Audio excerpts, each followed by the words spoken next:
Duwag ka. At nakita niya yun. Kaya hindi ka niya pinili dahil mahina ka. All you do is wallow in despair. Fall down when you're hurt. Hindi mo nga nagawang i-demand na ipaglaban ka niya. Sigurado ako pinagtatawanan ka niya. Tama na. Hindi humanan. Kailangan niya marinig to. Ang problema kasi sa'yo, nilagay mo sa pedestal yung babae mo. O anong ginawa niya sa'yo mula sa pedestal niya? Dinuraan ka niya. Tama na. Tapos kami ni Mami. Kami na nagmamahal at nagmamalasakit sa'yo. Binabaliwala at sinasaktan mo lang.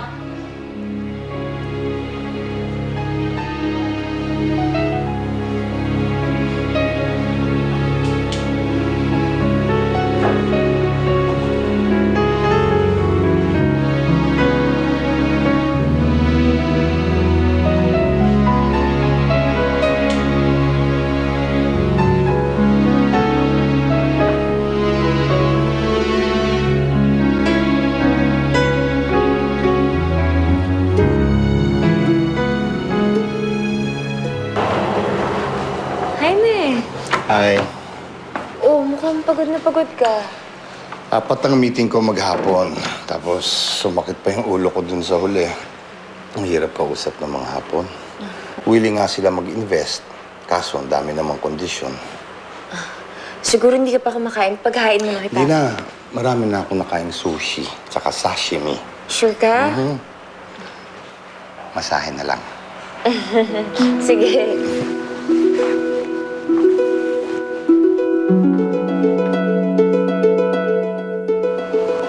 Soft lang, Erica. I don't want you exerting too much effort. Sa totoo lang, naglalambing lang naman ako eh. Ikaw talaga. Alam mo, mabuti pa magpapatawag ako ng masahista. Kailangan mo rin naman ng masahe. Pero mas mabuti na yung professional. Marami naman nag-home service ngayon. Teka lang, ah. Hindi na. Your strokes are perfect.